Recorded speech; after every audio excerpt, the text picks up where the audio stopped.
No, we have a specific lower third for this one. Oh, wait, yes. I'm getting ready. Always. Always. Yes. Just kidding. Overwatch League is an anime. Every time. So to be completely transparent, when you miss a weekend of league matches, that's 3 to 4 days of league matches at least 8 hours per day. I have not caught up on every single match that I missed while I was at AX, but y'all, I caught up on the highlights and I watched this weekend. And given that Carrie has just left the payload, we're going to talk about C9s, actually. Eyes here. So, I'm here. no, it's fine. It was I gotta step away and get my tea. no, it was the perfect joke. I've been thinking about like, what are we going to talk about this week? Like, no, we're going to talk about the good old Charlie Niner.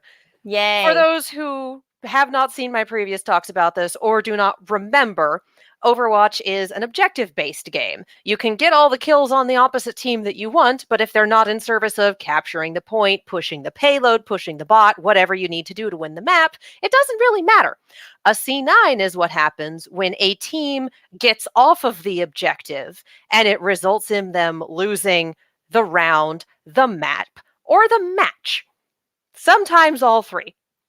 So last weekend, we had a ridiculous and surprising C9 in Houston Outlaws versus Atlanta Reign. Because for the past few weeks, the Houston Outlaws have been just super proud of the fact that they can win map 5s now. It's like when a small child learns to spell a long word, and the first few times they do it, it's really impressive. And then the next few times they do it, it's like, I'm dying.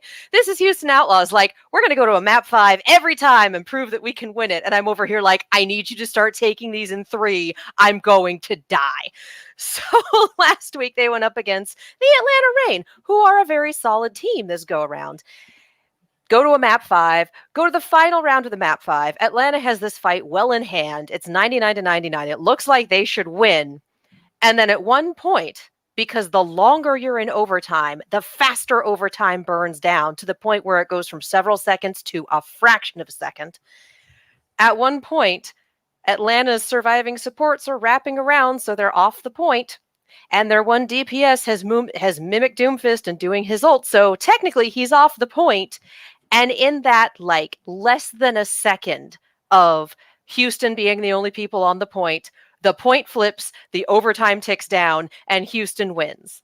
It was a C9 when technically Atlanta still had someone hovering over the point. And it was one of those moments where you could see, because all the players have webcams, you could see that moment of it clicking in Nero's face, and you could see him start yelling, point, point, point. And then Atlanta should have taken that. But it was the weirdest circumstances and an absolutely buck wild C9. And we're like, this is the Midseason Madness. Nothing's going to top that. And then this week, excuse me. And then this week, Washington and Vancouver played. Oh, God. Washington Justice is one of those teams where they have a good set, they have a good coach, they have talent. It's a question of which team shows up today. Is it going to be the good flavor of Washington Justice, or is it going to be the problem? How are they going to play? It's a coin flip. Vancouver Titans have not had a good team in like 2.5 seasons. It's very rough. They are, I think, the only team that has no wins so far this season. I think even Paris managed one at one point. So they're having a rough time. This match goes to a map 5. Vancouver comes out swinging. Washington retaliates, gets themselves on match point. Vancouver takes the next one, and it's map 5. And we're on a push match where you have to push the bot a certain amount of space. And overtime starts, and Vancouver has like inches on Washington. As long as they can hold on to the bot, they've got this. Or as long as they can keep Washington from pushing those last few inches, they've got this. They lose the bot, and then they're heading back towards where it would be for Washington, and they just don't go there. Maybe they think they have a little more time than they do. Maybe they don't. Regardless, they're not even close, despite the fact that all of the team is alive, and it is a blatant C9. Like, I love it. It's ridiculous. I laughed my face off because, y'all, This is some amazing garbage Overwatch, the likes of which we haven't seen since the Toilet Bowl 2 seasons ago, which, for those of you who don't remember that, was when Houston and Boston, in a best of 3, went to 7 maps. So, we haven't had such exquisite garbage Overwatch since then. Watching Uber and Mr. X cast this match, and I have referred to this pair as the gold standard of Overwatch casting because they are. There are other two-person teams where I might enjoy some of their jokes more, but Uber and Mr. X are always a good listen. They're always very good. Uber spent this entire match just transcending reality. And then when the C9 happened and it cut back to caster cam, he's just standing there with his face in his hands like, what just happened?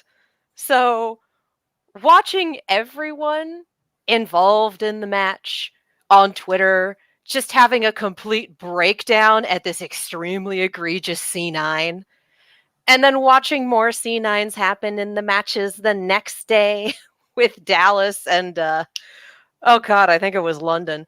Just... We had a caster, Necra, go, why are so many teams allergic to the payload? And that's kind of where we are. Everyone's allergic to the payload. It's C9 Central. We're having a great time. Tournament starts on Friday, folks. The actual honest-to-God tournament. They're going to Hawaii. It's gonna be the first time. It is the Midseason Madness tournament. We are there. And we have 8, I believe it's 8, Western teams that have flown to Hawaii to set up. And the APAC teams are playing from their homes, essentially. Hawaii is the halfway point, so we don't have lag. So this is the first time that we're going to have APAC teams versus Western teams this season. So it's going to be buck wild. But if you're keeping track of things and you're keeping an eye on who's playing and keeping an eye on how things are in the APAC region, Gladiators and Shock are still the safest bets. Despite the fact that Shock had a terrible run through the initial tournament, they are still undefeated in the regular season. They've picked up another tank and they look good. Gladiators are massively flexible and look absolutely amazing. My money is actually on Glads to take it all, depending on how Shock, how they handle this. But the teams we're looking at for this are the London Spitfire. Welcome back to the big leagues, guys. The Atlanta Reign, the Shanghai Dragons, not a surprise, the Toronto Defiant, the Hangzhou Spark. Hey guys, welcome to tournaments. We love to see you. The Philadelphia Fusion, Houston Outlaws, Florida Mayhem, San Francisco Shock, Dallas Fuel, LA Gladiators, and Seoul Dynasty. So it's Gladiators and Dynasty who were our winners of the kickoff clash. It will be very interesting who takes it all in the Midseason Madness. And my bet is that at least one of these matches will end in a C9. Bonus points if it's the title match. Like, I'm sitting here rooting for the title match to end in a C9 because I'm a terrible person, but I also have pattern recognition. And that has been the arc of the Midseason Madness tournament. Really, really good Sojourn play and C9s. So I love it. I'm here for it. Let's go.